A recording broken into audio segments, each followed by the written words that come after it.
Hey, everybody. Welcome to What a Week. Here is the camera audio version of the podcast that I screwed up and forgot to hit record on with my good friend Shila. Hope you guys like it. The information that she gave and was mind-blowing, to be kind. So hope you like it, and it's not going to sound as good as the other ones because, I'm a man and I'm never perfect. Hope you guys like it. Are we ready to start, Dan? Yeah, let's go. Oh, hang on. My mother's calling. This Hello? will be great. Do you want me to handle it? Hello? Ma? Hello? This is amazing. Ma? Yes. Are you here? I'm in Scranton. No, I went to hang out somewhere for a little bit after work. Yes, somewhere. And I'm with that Dan Kozar, my couple people from high school. So you're not coming home tonight? Coming home tonight? No, I'll be home in like 2 hours. I just came here after work to hang out for a little bit. Yeah. Right. Where are you?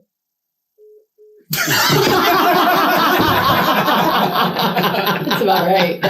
That's amazing. This woman never, it must be cultural. No one says goodbye. It's just like understood. There's no like, I don't care. There's just no, what is the word I'm looking for? Get up in there. In that microphone. I gotta eat it. Yeah, Okay. yeah. No, there's no like, what's that word I'm looking at? Hi, how are you? Thank you. Courtesies? Courtesies, pleasant. No. Pleasantries. Oh, she's Yeah. calling you back. Is that her calling you back? Oh my God. This is the best. Oh, this is so good. Hello? I just arriving home from 12 o'clock. I thought that I'm just coming home. Okay. Are you gonna cook? Yes, because nobody ate this morning. Okay. Nobody ate this morning. Okay. I love you. You tried to shoehorn it in there. I love you, Mike. I do.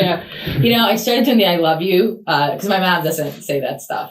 Like, she will after I say it. Yeah. She's not like... Does she say it back to you now? She'll say it. Yeah. But is it more like, I love you too? But it's like understood, just like the pleasantries. Like, why do I need to say bye? I ended the I click, like, the conversation's over. Is that like a cultural thing?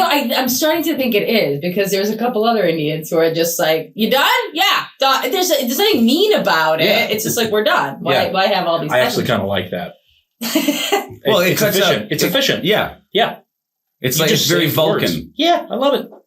I love it. Has it always been like that in your family? Yeah. It's like Christmas Day, it's like, here's your present. Well, one year she hit she wouldn't even give us presents. She hit him? She thought it was Easter? No, she was... She was like, I don't think you guys deserve presents this year. And like 4 hours later, she brings out the like Nintendo system. Remember when Nintendo, like the deluxe system came out? Wait, so she let you cry for 4 hours and then... But she was never into all that stuff. She told me there was a Santa Claus when I was 5. She was wrapping presents in front of us. She's not into all these like cultural norms. She's like... Are they immigrants? Yeah. But they're very... So you're first generation American? Yeah. So what cultures, what are the things that they do here that Americans would be like, that's weird? That just... Yeah, torturing your kids on Christmas. Yeah. No, but they don't even really celebrate. I make them celebrate Christmas. But when we were growing up, she's not celebrating Christmas. Are your parents religious? My mom's, they're Hindu, but they're Hindu. They're not So they Catholic. don't celebrate Jesus, though. No, Yeah. but like they respect it, but they're not celebrating Jesus holidays. Or, you know what I'm saying? Well. What's wrong? Wait, whoa. What's wrong with... Jesus? Jesus isn't for everybody. No, I'm just saying. Now I understand why you didn't get Christmas presents, because... No, we did get Christmas. It was just that 1 year she wanted to like, are we cursing Fuck on with this you? one? She wanted to fuck with you. Oh, okay, Yeah. she didn't want to fuck with us. Oh, okay. She just wanted to, yeah. Wait, how old were you when she was fucking with you? 7. When did like Nintendo Deluxe System come out? With like the power pad and It was everything? with the gun, a duck hunt, gyromite. Oh, you got Super gyro. Mario Bros. Actually, I forget she was the rich kid, so she got gyro. What do you mean? Gyromite came with all of them. Gyro's the best game ever. No, some of I us had got the gyro. control deck. I had gyromite. Yes. Yeah. I still to this day don't know how to use it. I've never been able to use it. That's a partner player, but I didn't trust the partner, so I'd like, it's the only time I was like actually clever at video games. I would do both of them at the same time. Like I would have the little man That's run. right, you would do that. And I'd have the pipe come down. Because there was only like 4 buttons. Yeah, but I had like back but the robot never worked. Yeah, it worked. I never got it to work. Oh. I never got it That's to you work. just got a faulty system. I was like, Well, it's a story of the my ages. family couldn't afford gyromite. I don't even know what that is. Did you play video games? How old are you? I'm 39. Yeah, you're the same age as us. Yeah. You didn't have Super Mario Brothers? I just said my family was poor. Stop making me feel bad about it. We got So when you were down Nintendo in like 1990. So like when you were a kid, did you shit outside too? No, we Two? just for fun. But no, we weren't You really squat? poor. We weren't really poor, but like my family was frugal. So it's like you don't need Nintendo. There's sticks and rocks outside. Oh, good upbringing. So what do you remember one thing from your childhood that was like, I remember that as being like, we got a cool thing. I remember one time when I was probably... Or did you get like the Gerf gun? No, I mean, I remember one time when I was probably like 11 or 12.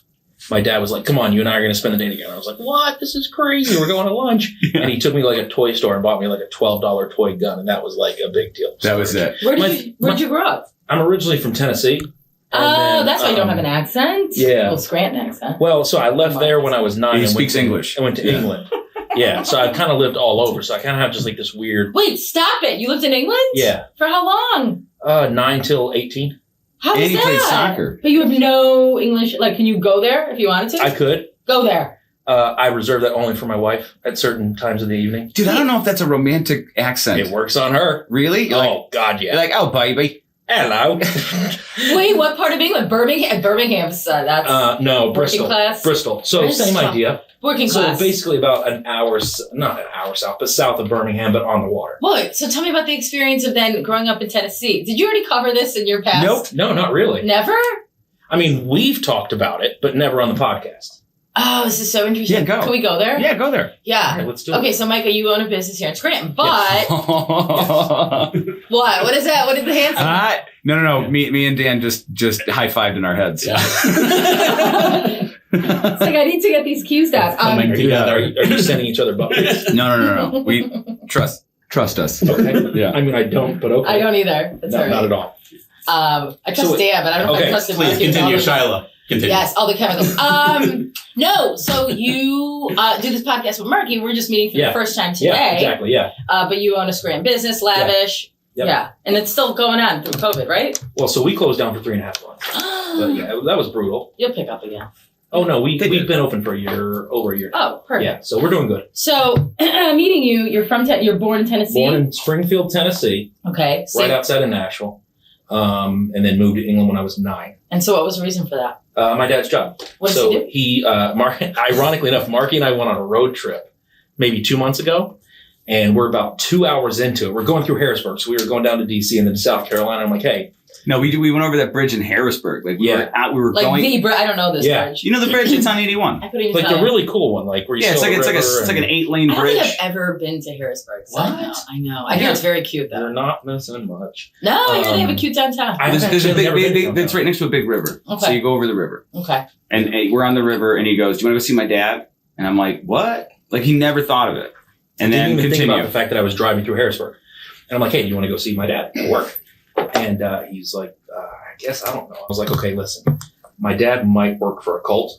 I haven't quite figured it out yet, but it might be a cult." And then I immediately went, "This is a trip of new experiences. Yeah. We need to go to this cult." And then he lights up a joint. He's like, "I can't do this sober." There's no way I'm going to a cult sober. And it's not. I jokingly say that, but it's not. So my dad, he works for it's called a mission board. And basically it's like a church thing where they go and help out churches that are basically like falling apart.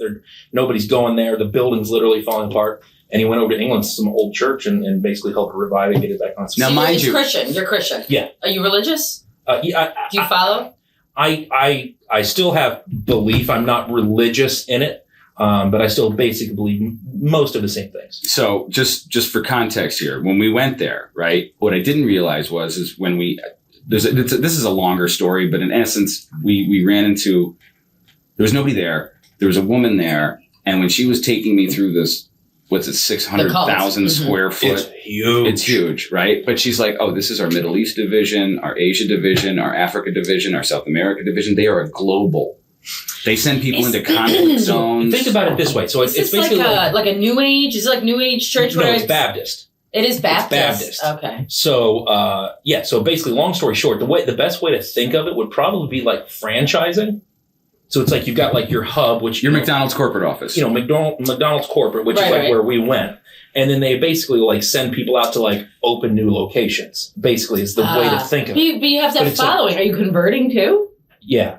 You are But converting. it's missionary, isn't It's it? missions work, yeah. Yeah. So, I mean, and it's You're not spreading the word. It's not just spreading the word, but like they do like a lot of, I think the organization has built, I don't know the number, so I'm just going to make one up, but if I had to guess, I'd say 50 hospitals all over the world, fully funded, Okay. schools. Yeah. So it's like a lot of that type of thing. I mean, when you think of like charitable organizations that go around the world and do things, it's that, but they're also, It's really spreading the love of Jesus. So I've always had some issue and controversy in my own brain with this. Because when I was in Honduras, you see all the same thing. Yep. All the missionaries, Yep. it's evangelicals, right? Yeah. So, they do good work, but at the same time, they got to bring in the religious component. Right. And at the same time, you're converting, not you, but different organizations converting people who have no education, are super poor, and they'll buy, for lack of a better word, they buy into it. Well, so there was this meme I saw going around. There's this picture of like what looked like a college-age white girl handing what looked like a 6-year-old black kid in Africa a pair of shoes, and it was like this kid making a funny face. He's like, "So you're telling me if I let you put a Jesus in my heart, you'll give me these shoes?" Right. It's like this concept. Exactly. Right. Well, that was actually one of the questions that Marky asked. It was kind of funny to watch him because like I grew up around it. So for me, it was just kind of like, and they're great people. Funny how? We're still here. Funny because Marky, he was experiencing this, what is kind of an unusual thing to most society in America, kind of an unusual way of doing things. And he was like, "So you guys are going and doing all this good work and doctors and blah, blah, blah, blah, blah." And he's like, "So that's kind of it." She's like, "Well, number one priority is to tell people about Jesus." And he's even walking out, he was like, "It's a great place. They're doing good work, but it just kind of feels a little disingenuous." Yeah. I kind of have to somewhat agree. And I don't disagree. Yeah, but is there anything wrong at the end of the day with helping people under false pretenses? That statement At alone. the end of it, you're like, yeah, but am I worse off than I began before I met these aliens from a I different just land? don't. I just want the giving to be given for giving's sake. That never happens. Yes, it does. The history of the world. No, the only way that I can happens give is you if you're history- wealthy. No, I could give you history where it does. Who does that? So even if you listen, what is the whole Buddhist and Hindu principles? Basically, non-dogma. All right, no, religious wait, principles. hold on. You'll see them open up stuff. But you're talking and about stuff outside the scope of American understanding. But what? We don't understand how Buddhists do shit. We don't understand. We're ignorant to that. But we could conveniently grab parts we like let's do mindfulness. Shit doesn't work that way, dude. But we only pick parts we want to use. Isn't that the point? That's though? the dumbest thing. You got to understand the basic principles of where it all comes from. You can't just be like, "Well, mindfulness doesn't work for me." I'm like, because you're not even doing it right. You don't understand the principle. This is why I don't meditate. Yeah, meditation is not the way it was actually intended that they tell people to fucking do. Tell me. Oh, that's a whole different. But I'm just going back to. I don't want to lose track of. Well, okay. Like I said, but I get the work. I just wish it. Even the stuff Mother Teresa did in Calcutta. She was a fucking monster. She was kind of a monster. She was a monster. I hear mixed stories. And She was kind of a monster. What was that about? Well, let's go back to you. Yeah. But anyway, I'll answer it. I'll be real clear. And again, I'm going to preface this just in case my family ever decides to listen. They won't. Or anybody. My mom will have quit already. We'll be on each other back and forth. I think the mentality is they would rather somebody receive Jesus and die than not receive Jesus and live another year. Yeah, that's so crazy when you think about it. That's so just being completely honest. No. Because I think the mentality, and I believe in an afterlife. I believe in a heaven and a hell. I believe in all those things. But I think that I think I'm reading the same Bible. And I'm not super religious, but I'm a person of faith. I'm a spiritual person. I think I'm reading the same Bible as everybody else, and I'm pretty sure I read the part that's like, take care of the widow, provide for the children, take care of the poor. That's how you'll enter the kingdom of heaven. And I feel like everybody kind of went over that and was like, no, just don't be gay. That's pretty much it. I feel like we kind of lost sight of what it really is. Yeah, and all the the things that make it good. Well, the major religions. Yeah. There's not a ton of difference in all of them. There's no difference. If you actually, the science behind all of them is actually all the same. Yeah. But it was all the man-made, well, here's how we're going to spin it for my ego. And here's how I'm going to spin it to get... Yeah. And that's generational. Every time a new person's in charge, they're going to... But then go back to the original. I mean, it's all the same. They're all saying the same thing. Yeah. Who do you think's closest? No, but they're all saying the same fucking thing. Mine. Religion's the worst part because then it becomes a mine versus you. But they're all saying the same fucking thing. But everybody thinks the same thing. In a historically accurate context, who is closer to the basic tenets of how it began than how it got bastardized? Not to get too weird and crazy, but it all comes, it's the same root of the same tree, all of it. Who adhere, in other words, Asian religions. My question. Judaism, Christianity, Islam, all the same. Yeah, but they just kind of splintered off at some point. Right, but a lot of those are, Islam, what was it, like the 500s or the 1100s or most, I don't know. So anyways. Are you asking who the oldest religion is? No. What I'm saying is that of all the religions on the planet, who has basically stayed close to the basic genesis of all of that? Probably Judaism. Probably Hinduism. Oh, yeah. But I'm biased. But no, it is. Actually, I'm doing this without a bias. And I'm not even practicing. I would go Hindu only because they don't have a religion. It's philosophical. It's not religious. And they don't tell you to do anything. It's not like there's like, do this, do that. They don't fucking tell you to do anything. That's why it's all philosophically based. And Buddhism is just based off of Hinduism packaged different. So Hinduism is older than Buddhism. But Hinduism is just a religion that even you can make the argument that it didn't even need to turn religious to be called Hinduism. It was just based on philosophical principles called Vedanta. That's it. So in like Western civilization, you hear of like Socrates and people like that. So in Hindu, it was what just is that would be like the Vedantic. It would be the Gita. It'd be the Upanishads. It'd be all those. It'd be Advaita Vedanta. It was like all those, and they all even. All I heard right there was consonants. I just heard consonants. Are those gods or principles? No, that's like philosophers. They were no. Vedanta is I guess the best way to describe it. It's the guiding philosophy behind a lot of the religious concepts, or hence, aka like the golden rule, essentially. It's not even a rule. It's literally just philosophical work. And when they kind of give you this knowledge, they tell you, think about it. You have any questions? We want this debate because it's so holistic. Yeah. It pertains to every single person in the world. There is no seclusion. When you hear it, it applies to everybody. So when I discovered it, which existed, for thousands of years, there are places in India and outside of India who will give you more of the emotional version, which is just sitting there meditating, doing bhajans all day. Bhajans are like, you know what I mean?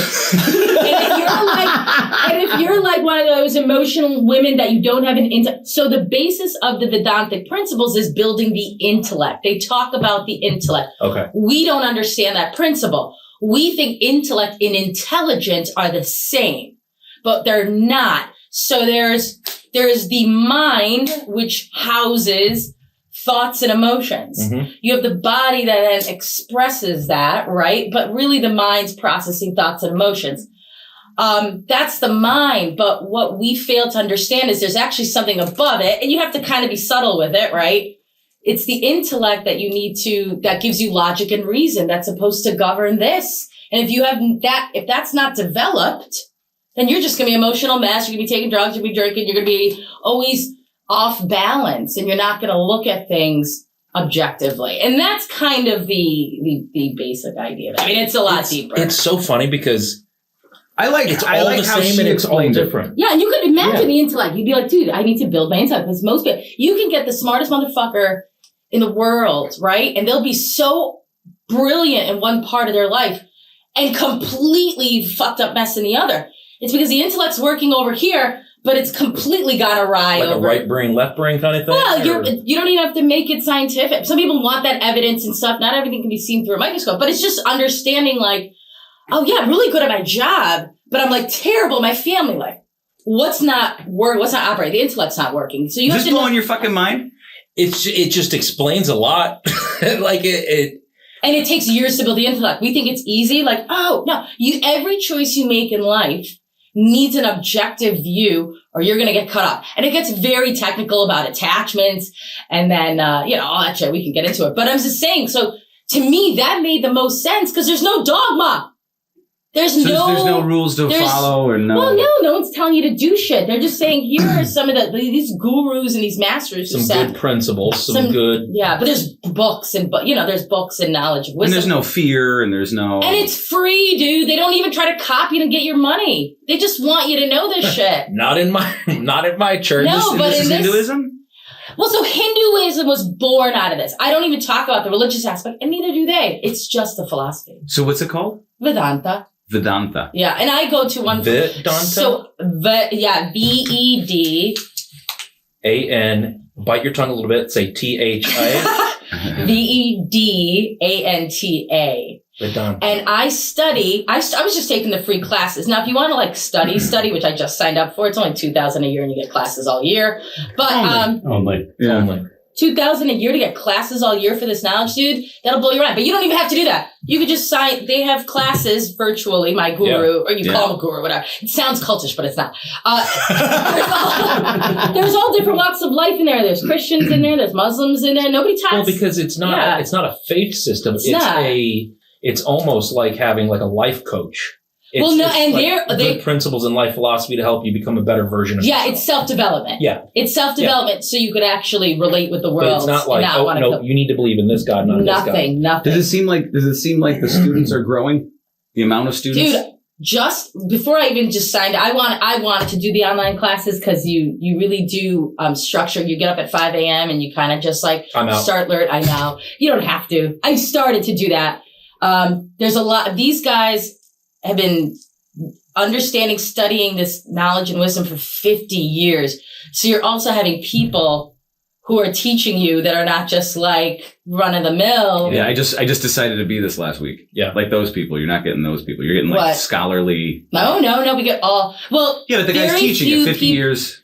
Yeah. That's a lot of time and a thought. He left US. He was here studying, and he basically had most people when they kind of find this, they have like an existential moment somewhere in their life where they go, oh, there has to be more than this. Right. And the second you have that, not many people have that, I feel like. Or if they have it, they don't know where to go with it. I think I'm there. I think you're there. Yeah, I think No, I'm right there. because most people don't know where to go with it. And a lot of people end up getting to that point after they've accomplished so much, thinking that was going to make them happy. And they're not. And they're not happy. You know why? Because the principle is just like, you're not really going to find true happiness in this terrestrial world. It's objects. But if you live a certain way and know how to relate to the world, that enhances you. And eventually, if you really want that self-realization, who the fuck gets there except Buddha himself? Yeah. You know what I mean? But it does, the 3 years that I've at least taken just the free courses every week, there's like 4 classes. You don't even need to do the online stuff. Just listen to him for free. Ask questions. You will see a difference. So what is this website? It's the only school that teaches it. That was a really good commercial. Yeah. They owe us $2,000. No, I'll send it to you guys. Check it out. We'll let them sponsor us for the free classes. That'd be all right. Like in Trey. He has an answer to every single one of your dilemmas. It's insane and it's so holistic. It is. But you got into this 3 years ago? When I was in New York, making more money than God, I hated my life because I was like, this is insane. I don't know what this is all about. Am I just going for more awards? Is this all? And it's all like they talk about the ego and. All right, so for those who don't know, let's back up here. Yeah. Oh yeah. But anyway, that's where I kind of went there. It has to be something more than this. My mother, who I think studied this stuff years ago, but she was just like, Shila, there's a guy who's teaching the philosophy. Just go and check it out, and it's free. You just walked in and you sat and listened and whatever. Locally? That was in New York. Okay. But he's in Jersey. But since COVID hit, he just made it all online.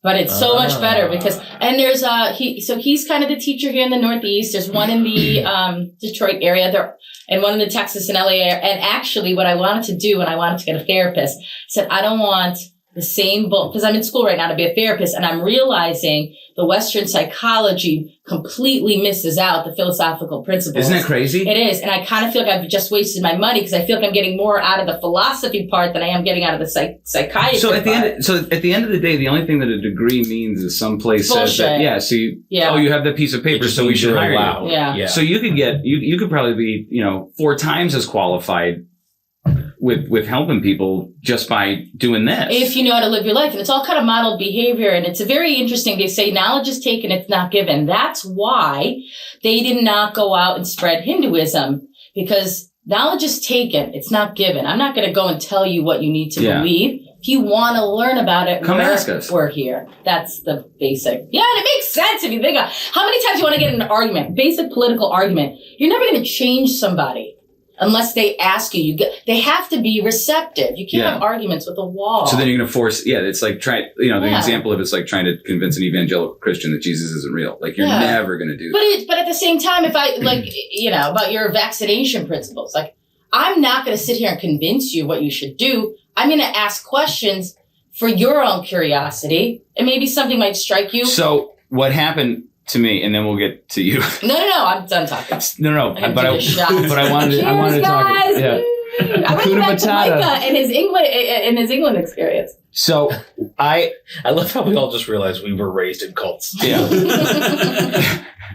Like I need therapy. My now. family was for no kidding. She was but they came over here practicing that. well, did my mom? No. The best thing about my mother, she was strict about everything else, never religion. She was like, listen, I was given that freedom to just explore, and I'm giving you that freedom. I'm a big believer in that. In your house, though. Yes, of course. You're around it. It was there, but as you're saying, it wasn't forced. But I still have no religion. religious. I'm not even going down there to pray. The thing is, I'm studying the philosophy behind the religion without even still being religious. I mean, maybe one day I could be, but what you just said about like you have to want it yourself, like you weren't raised that way because it's pointless for them to force it on you. Then it's not real. correct. For it to be real, you have to want it. So all of us are born into, and that's the thing. Look at it this way: we are all born in these families. Hoping our parents know what they're doing. None of them do. And then we get produced, and then we're in these environments thinking this is the way to live. Imagine just one flicker of that changing. Micah's now born in fucking Afghanistan to different parents. I've thought about that a lot. You know, your whole external locus of, your whole outside my world. entire worldview. It's just where you're born. Why do we make it such a my religious beliefs, my worldview, the whole 9 yards have more to do with where I was born and to which parents than anything else. Now, go Marky. No, I feel like I was watching a YouTube video of utmost importance, so I really didn't say anything. I want to hear knowledge. I want to hear what you have to say. You were about to say something really groundbreaking, I felt like. Yes. Well, so there is no way that I will ever compare my experiences to yours, right?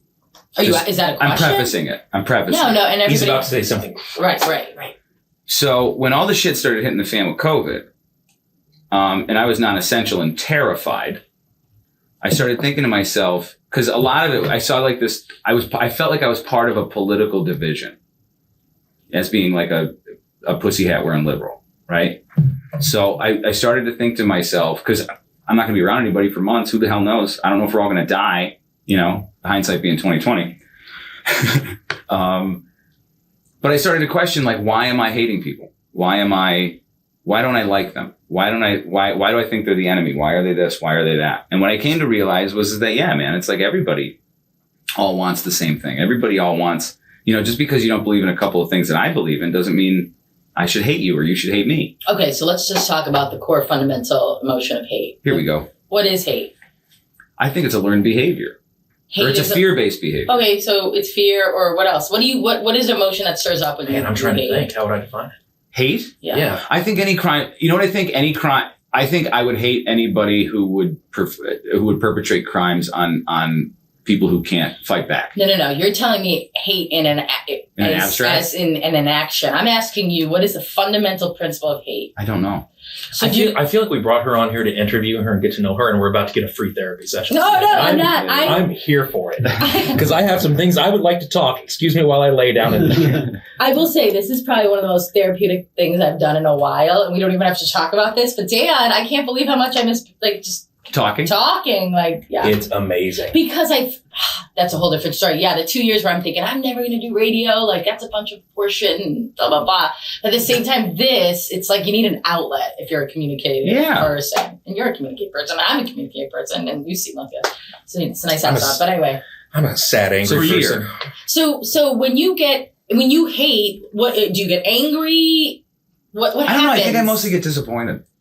Okay, and I feel helpless. So hate is literally just the opposite of love, but both love and hate are based off of like selfish, egoistic desires. In other words, you hate someone because you have an expectation for them to think according to you on some level, and when they're not meeting that desire, it's hate. On the fundamental, now you have different degrees of it. At like the core of it. At the core of it, an expectation The root of that it. you have created is now not being met. Hence a negative emotion. Oh, wow. That's it. I have a thought process that I have pretty much that same Wasn't that good? idea. And I've been saying this for years. I might have said it to you before. 99% of the world's problems could be solved if people were better at communicating expectations. The frustration and the disappointment from unmet expectations that were never communicated, that explains 99% of the world's problems. But then my question to you is, why do expectations exist? Because we've created these expectations on faulty principles. Like, you are basically saying a human being who has a thought, who is given the intellect. Most of us don't use it, right? That differs us from animals, right? Has a susceptibility. What's that word I'm looking for? Susceptibility. Susceptibility? Susceptibility. I just learned English yesterday. Yeah. Susceptibility to change at any moment. Yeah. But the expectation is no, they stay the same. They're just going to think like that forever. Yeah. My wife is never going to, that's the same life it's going to be when I get married. Yeah. But they're just, change is inevitable, yet we're so shocked by it. Like, that's the fucked up part. Well, for me, Is that we're shocked by things changing? Yeah, like you think you hit a path and you're like, all right, I'm just going to stay in this lane and I'm not going to diverge. And this is the lane it's going to be because I feel comfortable. This is what it is or what I was told it was supposed to be, instead of like experiencing the whole, every off ramp of life. Well, I'm talking about the change of the expectation in another person. You yourself are always changing. Like, you're always changing, whether you're unconscious so in other or words, not. like, they're going to change. So yeah, because And we're surprised when they don't. You hate what was going on in politics, right? Those people had beliefs that you didn't understand they came from. Well, you were hating because you didn't understand why they had these beliefs. Yes. But or I didn't listen. They have their own, so they weren't born just with this. It's not innate, right? Yeah. There was a set of experiences from their birth, family, environment, a bunch of experience we don't know about, that then hence this is the present. It's like a check. It's like your balance. It's like a bunch of deposits and put-ins, and here's what you got right fucking now. And that's their ideology right now, because that's their set of experiences. So you're hating on them, but you have to have compassion. And I'm not forcing you to have compassion. Compassion comes from going, those people had a set of experiences that put them where they are and have them thinking what they're thinking. And being that they weren't mine. Yeah, and being that they're not yours, so now you have an expectation for them to agree with you. To adhere to my experiences. Correct. And here a negative emotion comes up, whether it's disappointment, whether it's hate, whether it's whatever, you know. Well, it's like what I was talking to Megan about the other day when we were playing golf. Now, I don't know if I want to bring that topic No, on the I podcast, don't. But we were talking about a pretty divisive issue, and I'm like, everybody needs to cool their jets. Because one side hates the other side when they don't understand the reality of what the other side's going through. Sure. You know, But this isn't just political division. It could be for anything. For anything. It could be marriage. You could, yeah. It could be as dumb and as simple as, I had an expectation that my wife and I were going to have sex last night, and she just wasn't into it, and now I hate her because she no longer loves me or finds me attractive. No, maybe she just had a really shitty day at work, and I didn't say, hey, by the way, feeling a little needy. If I could just touch some boobs, that'd be great. Do men say that? I'm feeling a little needy. I do. I think you should communicate that. Oh, I'm sitting in sessions with like FDNY police going, It I took don't me have sex with my wife anymore, but I don't communicate. It took me 18 years. It took me 18 My house years is on to get fire because they keep comfortable lighting it realizing- on fire. You're like, whoa, dude, maybe you should just stop lighting it on fire. Yeah. All right, so that was amazing. I want to get to you because you. No, I want Micah's London experience. Well, you'll come back and you can talk to Micah about life. Yeah, Dan's here to keep you in line. Oh, all right. Do you have your red Producer card, Jay. yellow card? I didn't Why forget aren't you that. giving me like a wrap up sign? No, keep going. Just keep going. I'll tell you when it's time to stop. Do you know how to edit? Do I got to teach you how to edit? Mark does this all. I do it. We don't cut anything. Everything just stays in. It's I so am much easier never that cocky way. about anything except my editing skills. Okay. So You want an internship? we went Unpaid. Like, more unpaid work. we went to high school with Shila. Dan and I did, and Shila ended up getting on the radio. And where did you start off? Can I just say, Dan and Mike, sorry, you're Mike. Dan and Mark were kind of these popular, These two? Yes. I don't believe that shit at Dan all. was popular within the dead. He was kind of a hippie-ish because I was Abington not popular. You I could see were that. Dan. No, you were I on could the see soccer team. You weren't hated. You weren't hated. I yeah. was on the bench. He was real popular with the Doesn't girls matter. that didn't shave their armpits. He was the Bobby Boucher of soccer. Girls love those. Abington girls love soccer players. Absolutely. You know it. And Mark, you were extremely I don't know what the fuck I did. popular. I don't know. No, you were. You were this goofy. You were exactly almost the same. Goofy. I haven't really changed, have I? But I was like, I was this nerd. That's not true. Very ugly. That's not true. Not true at Dan, all. can Dan. you please? No, we've had this argument so many times. No, we This is how haven't. she sees herself. Okay. She thinks we were like the coolest kids in town. Yeah. Which we clearly were not.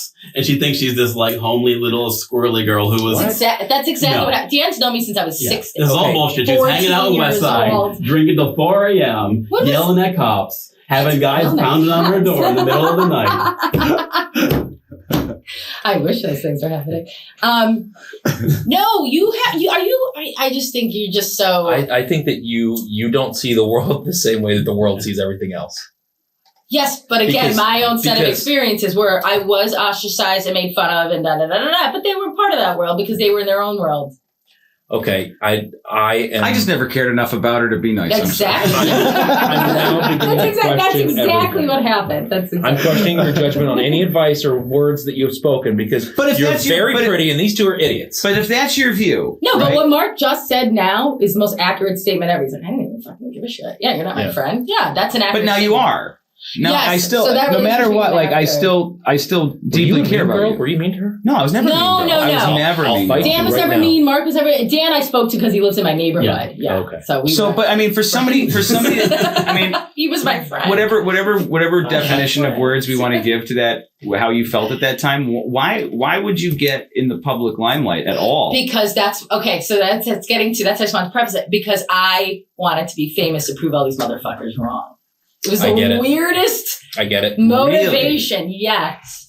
Since I was unattractive, I went to OLP. These guys I was going to OLP. So it's all this kind of buildup of, I just want to be famous. I don't know how the fuck it's going to happen. And this is what I had. I'm just going, this isn't a goal. Like, this is Fast forward to 2021, that's everybody's goal. Yeah. But yeah. So what happened is when I had started working in television to like do some producing thing, and then I happened to been told that there was an opening at KRZ, and I had auditioned and For a radio spot. with Jeff. Jeff Walker. Yeah. And then that's when I was like, oh, You were the first. You were the first like co-host with him. No, weren't you? he had one or two before that. But they didn't last long. None of his coworkers, the co-host last time. The one on now, the one who replaced me. Yeah. I'm very surprised, but she stayed. She's not even a local, and she stayed. So, as a person that grew up listening to the Hot 9 at 9 and everything, how did that feel being that nerdy girl reaching? I mean, that's almost the pinnacle of the area at, you were 22 at the time? At the time, I thought that was the greatest thing. I'm like, fuck, oh my God, I think this is huge. Like, And then when did the storm start and just destroy your dream? No. When you actually understand the business. But like anything, we all think it looks all shiny and new from the outside. It becomes shiny and new. You get it. It's exciting. And then everything neutralizes after a while. So how many years were you doing it before you're like, oh? No, I will say New York was my moment. And then I took the gig in Philly and I was there for 2 years doing hip hop. But Still I on was the more radio? prepared. Still on the radio, but I was better prepared for it because I went into it going. But you started in 2002, right? No. So 2005, I did 2 years at KRZ. Yeah. And then I was getting itchy. I wanted to get out because in talk more, I have more time. So I started applying, talking to a couple markets. I ended up going to Detroit to do full talk. That's like non-existent in FM terrestrial, right? That's now called podcasts. Yeah. Exactly what's happened. We basically did a podcast. AM radio turned into podcast. Yeah. This was FM. It was her and Rush Yeah, but it was Limbaugh. rare. So a talk show on FM was rare. It was. And this is during Yeah. free FM. So about 10 markets, I think, in the country had free FM formats. Wow. So we did the one in Detroit. I did it was something called Motor City Middays with two dudes. And they basically, it's like I was their little sister. It's exactly almost like this kind of like, but it was great. I didn't appreciate it till it was over. It was one of those like, I don't know what's going on here. I don't have the maturity for this. Because these guys were a little older, but it was really cool. And that was good. And then after that, they flipped the whole station.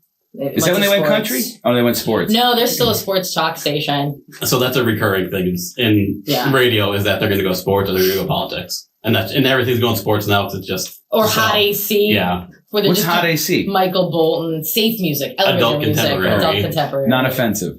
Not offensive, right. So wait, when you left Detroit and went to New York? No, I left Detroit and went to Philly. This is my first Philly show. I had 3 shows in Philly. First Philly show, and this was with Danny Bonaducci. Did you know that? Danny Bonaducci from the Partridge Family. Shila fought Octomom. I did. We'll get there. Wait. Hold on. That's not I didn't know we had a celebrity here. Well, she's famous, so she can tell her friends they can fuck off.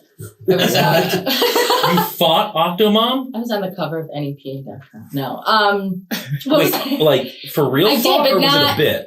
It was a bit, but I really fought. We'll get there. No. Go back to your first round of Bonducci. We'll get So to Was this before or after her porn career? It was during. It was too publicist. She my went on Stern, and then I fought her. It was like all happening at the same time. My life is meaningless. So in Philly, how do you get hooked up with Bonaducci? Because he had a big show at the time, didn't he? Well, he was out in LA doing Corolla show. So Corolla was doing mornings with him. Egos. They clashed. Corolla was like, I'm not doing it. So they didn't fire Danny, but they gave him like an afternoon spot for like 2 hours or an hour or something. And that was straight talk. And there were some fabulous personalities coming out of there. And then Danny wanted more. So I got a call from actually he's local. He's from Jessup. But he was the general manager of Philly Cluster down in Philly Cluster within CBS. He calls me up and goes, I think you should audition for this part. We're trying to get Danny to Philly to do a rock show because we're flipping a format to go like AC/DC rock, the rock you grew up with. That's what the tagline was. The rock you grew up. The rock you grew up. 97.9. No, that's here. 94.9. 94.9. And then they flew me out to LA, and I like went to Danny's house in what are all those B-list celebrities like Mark? In the Valley? No, right above Chinese Theater. Like, I feel like they're right around that. It was like the Grauman's was... Is it like around the Grauman's area, right? Yeah. There's a lot of B-list celebrities that buy condos. I know. Yeah. So like every 2 blocks was a new area that you had to remember. I was like, fuck this. Over there. And so I went to his house, and then he took me out to see if we get along. He throws me on the air for a couple days, and then they gave me the job. Danny said, great, I think you're great. When I actually started the job, it was this dude's out of his mind. Oh, yeah. And he hated me. I didn't mind the out of the mind bit. I knew a lot of it was a bit. But what killed me was he hated me because I wouldn't caress his ego enough. I would like challenge him, and he wanted a chick that was like, because we had porn stars in like every day, and we did this bit where guys, if they wanted to get free like naked lap dances, they would like leave work. I'd pick them up from outside, sign them like whatever Playboy Playmate had a spread and like whatever. And so he wanted me to be more like, Danny, you're so hot. Danny, I think you're so, and that wasn't me. Yeah. And I was so conflicted, man. I'd apologize all the time. I was like, it was a really tough year for me. But I got to do a lot of cool stuff. And then after that gig, Danny did not last long in Philly. I ended up staying and going to the Top 40 Rhythmic station there with Gio. P1. And so after you got laid off from Bonaducci, or after you quit there, is when you came back home. Oh, yeah. And we did the first podcast. Was that when it was? Yeah. Because she was interviewing with Gio. And I remember you getting the call and being like, sorry, guys, I hate you all. I'm going to Philly. Oh, that's why we stopped our podcast. That's why we stopped it. The very first podcast we ever... This is 2010. Yes. We were podcasting in 2010. That was early days. Yeah. And it was... Real. What was it called? I had a dream. Anti-podcast. Anti-podcast. And you came up with that name. I also came up with Cock Garage. And Chi-Town, the Chi Spot? No, Pound Town. No, I stole that. So like, come on, it's radio. So yeah, we did. It was up. So you guys did this like in the infancy days of podcasting. Oh yeah. If you didn't go, we could be famous. Yeah, I had a dream. You crushed it. Mark, could we just remind you weren't fully into it because you had other shit going on too. I liked it though. I loved it. Dan, you were into it. You were the one who came up. Were you the one who said, "Let's do this"? No, we had coffee at Starbucks. You guys were like, "Hey, we're going to start a podcast," and I ran into you guys, and just by chance, like, "I can do this." I'm like, "Oh my god, that's my dream." I like how Dan's like, "Oh my god, that's my dream." It's all happening right now. I'm so my happy. future. I just got laid off in sunshine. This has been Dan's dream for so long. That's why Doing I'm like, a podcast? yes. So I just came up with this. Marky and I were just hanging out. We're like, we should do a podcast. Never been a dream of mine. But here we are. And now my life feels like magic. So after you left us and broke our hearts, that's when you went down to do Chio, right? That's when I went down to do Chio's Wire 96.5. That was like close to a 3-year gig, just shy of it. Yeah, it was a long time, man. That was a long you guys time. were crushing it down there. We crushed it in the beginning. And then, so when management and PDs try to micromanage and, how does that fall apart? Because they have you doing War of the Roses and like second date update every 30 seconds. What is War of the Roses? It's all a fake bit. It's basically like, I'm going to catch you cheating. And so it's, you ever hear this on the radio? You took all of it. You took all of it. Yeah, I did. Oh, is there anything there? No. We'll share. Do you have COVID? I have a vaccine and I got my fucking antibodies up to like 200. We'll just share. So is that what happens? Are you vaccinated? What's that? Are you vaccinated? I had COVID like a month ago. Oh, so you're I just got my antibodies back and they're high. So interesting. Yeah. That's such an interesting. Higher than Dan and I on a Friday. So why? So can explain how management gets it? Like, because most of the time it should be like, look, obviously people are tuning in because they like these people, right? So why are we fixing stuff that isn't broken? Well, that's the thing. When ratings, so the way they rate radio shows. Is it like a big blame game behind the scenes all the time? Well, it is, because nobody wants to take actual blame. And actually, it's just probably a collaboration of a ton of things, right? But the way they do ratings here in markets under 25, I want to say, don't quote me on that, they do diary. So that's just like random sample sizes get a book and they go, yeah, I listen to KRZ like from 9 to 5. No one's actually listening for 5 hours, but they just so that's on top of the mind. We're hoping there's an honor system. Well, not even that. It's just it's almost top of the mind, which is why marketing does really well. Because it's even if you're not listening to KRZ, you're like, oh, I think I listen to KRZ.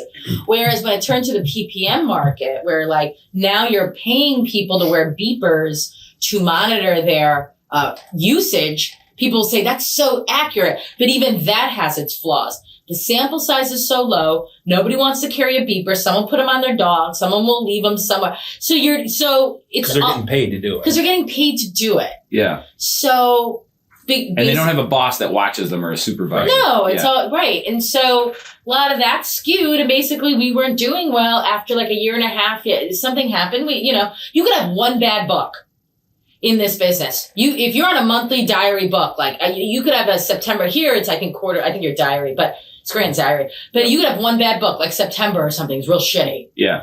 And then all of a sudden management gets super scared, fear-based. What do? I react prematurely, and that's where they start fucking with shows. And instead of just like letting you grow through the problem. Yeah. So radio might be the most micromanaged business in existence. So it's crazy. Instead of like, let's just see if lightning strikes twice or if this is an anomaly, they react on the lightning. They usually react. Hey, we could have sucked. I don't know, but I listened. I had a lot of fun listening to you guys. Yeah, that was. Me and Chio. I went and did a second show with Chio. Me and Chio had good chemistry. Yeah. Like if you let that dude be himself, you have good product. But when you start telling you got to get out at this, you got to play this song here, you can't let this go here. You just not only do you start fucking with talent. You start fucking with like psychologically, you're like, do I go there? Do I not? You start second guessing everything you're saying. Instead of following your instincts, you start going goofy. Right. Well, because you're second guessing every word you say. Yeah. And then when you do that, you can't get into a rhythm. No. It's just impossible. And it doesn't feel good. No. Like it feels dirty? It's not natural. It just feels like a bad show. You ever walk away from a show and go, that fucking sucked? Well, because you can't be yourself. Oh, that's right, nerd. Yeah. Every week. If you feel like you're on playing a character, it's never going to be natural and normal. People are never going to connect. Like people don't connect to that. Well, they connect to the real. And I think warts and all. Well, now Dan, you can correct me on this, but a lot of people who left radio went to podcasting. Yeah, and I actually in my interview that I just told you guys that job in Detroit that potentially might be there. I literally was never more honest in any interview in my life. I go You were like Morgan Freeman at the end of I didn't give a shit, right? Yeah, because I'm like, I already have shit that I'm going to do or another career path that I'm thinking of doing. But I said to them, the reason why podcasting's so big is you guys, not you guys, but you guys fucked up. You took away personality radio. Yeah. Well, that's the thing too. I think over the time you came in and you were a fan of talk radio, you liked Stern. I know we've connected over Opie and everything. Yeah. And we saw radio change. So when she got in, JFK, I was in DC at the time. So WJFK was this huge channel, like talk superstation, right? Obie and Anthony, Don Mike, Big O and Dukes, all day long, sports junkies with their morning show. But over time, it changed from this hot talk, they used to call it, or like guy talk, basically.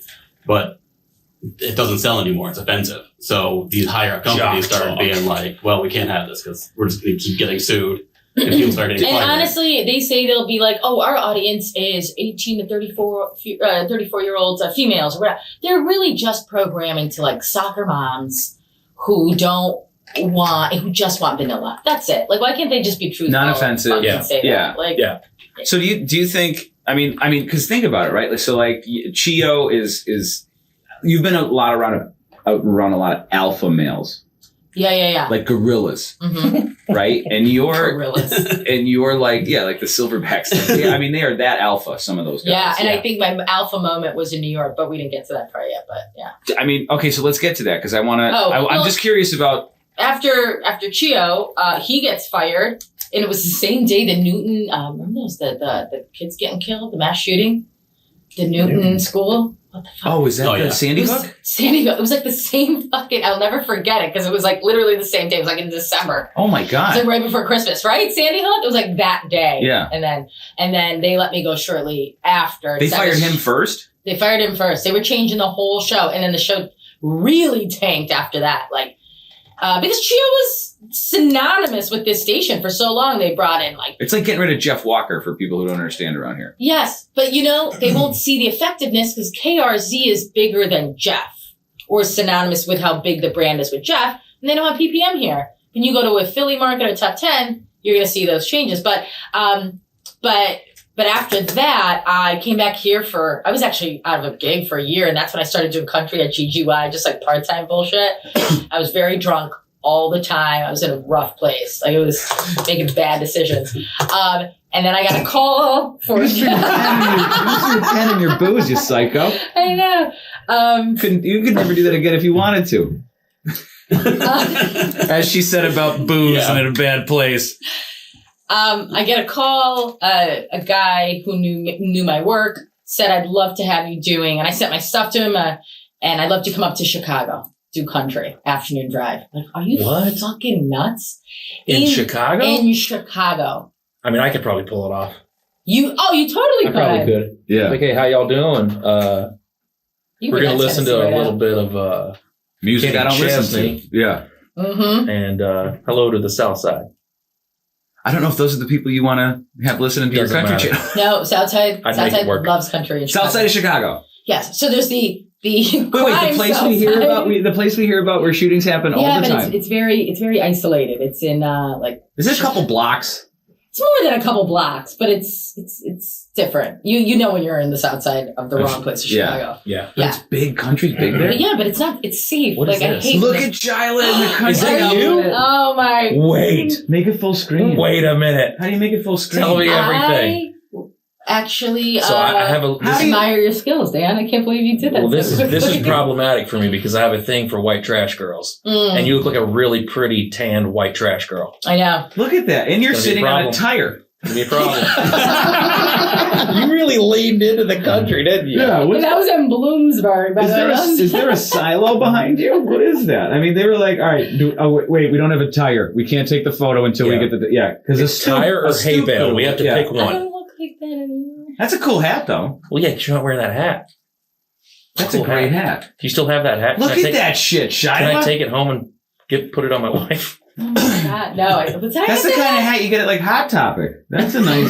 That is a Hot Topic. I mean, nothing says country like Hot Topic. Hilarious. Oh my God, that's hysterical. So, how did you get out of Chicago and go? Is that what? And then well, Chicago. I would just like to take a couple minutes to say a gig I thought that was going to be a complete disaster ended up being the best job. Really? Chicago audience loved me. I took that afternoon drive, both markets, to number 2 for like 2 or 3 books in a row. And I even had the guy who writes for the Chicago Tribune write a piece about how like I sound really fresh to the city. I went in there And I did like a little bit of a morning show and afternoon drive, and I'd play off the traffic girl. I always need somebody, so I guess you can call it kind of cheating, but I'd play off the traffic girl, and I would do these little talk bits, the 2 minutes that they gave me. And I have no idea. And I started doing TV in Chicago because of it. Like, it kind of blew up. I got endorsements out of the wazoo, like up in Wisconsin. Fuck yeah, man. I have no idea how it came. All I know is they'd come and see me at like a Kenny Chesney show, whatever, and they'd be like, "Oh, you're not white."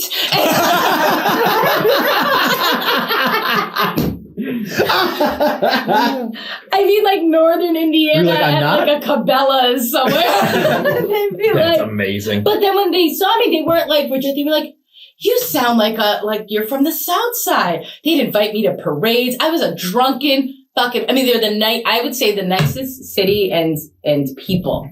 Like, great. We're the fans of country music in Chicago. But just even regular people in Chicago were just so nice. You don't even feel like you're in a city. I think everybody should live in Chicago for like a hot second. Well, it's so funny because that to me it feels like the complete opposite of the stereotype. Exactly. This is why news sucks, and you shouldn't listen to it. That's what. Is that legit? Do you think that there was a stereotype on? Do you think there's currently a stereotype on Chicago? What's the first thing you asked me? Violence. Exactly. But it's nothing like that. I mean, well, yes and no, but you have to like just not to but it's the same thing. It's like, why are we focusing on the one thing that's wrong and not the 1,000 things that we all have that we like and enjoy together? Like, I'm sure people of multinational racial stuff like Cabela's. Who doesn't? Really. I love not really. I've still never walked in one. You've never been. I walked. You ever been to like a? Is there that Bass Pro? That's in Harrisburg. Nope. We need to take you and get you like rednecked up. Yeah. No, I'm pretty rednecked. Where's your cowboy hat you bought? It's in my car. It's in my car. You should wear that more. Where's your Gretchen Wilson song? Yeah. Wilson. Oh yeah.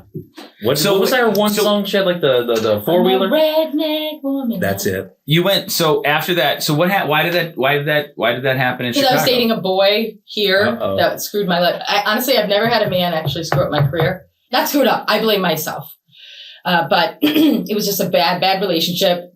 Story for another day we can get into. I was involved with somebody I shouldn't have been. And then I was starting to, it was the first time like I felt sad and depressed. Like, I've never endured these I was always angry. Yeah. But I was never like deeply sad for long periods of time. And like this was setting in for what I was doing in this relationship. And so exactly what happened, like one side of your life is going well, but I have no thinking capacity in another one. And I applied, my agent's like, "You're doing really good stuff. You really got to apply for this award." And they made me apply for this Gracie Award. It's women in radio, right? And I didn't get anything the first year I applied. Yes. And then the second year I did it, I gave him an air check and I got best female afternoon drive in the country. What? So in the country? In the country. Because you're getting sent in audio air checks from all over, whoever wants to send in their afternoon drive air checks or morning air checks, whatever.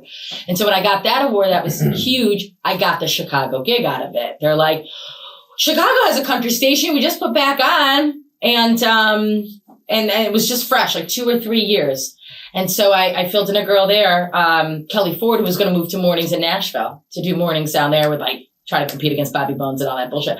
And so I went and Good names I don't know. First of all, Bobby, He's like, he's a monster. He was on Dancing with the fucking Stars. Yeah, I have no idea who Bobby Bones is. You're better for it. Okay. No, I think he's a douche. You're better for it. He's a douche. Yeah. That's what they love in radio. Douchebags. Yeah. These people can't think past the douche. I mean, think about it. But are they douchebags on the radio or are they douchebags in real life or both? You should be the same. But if Howard Stern was like a real person that we were around all the time, I'd be like, this guy's an asshole. But on the radio, you're like, this works.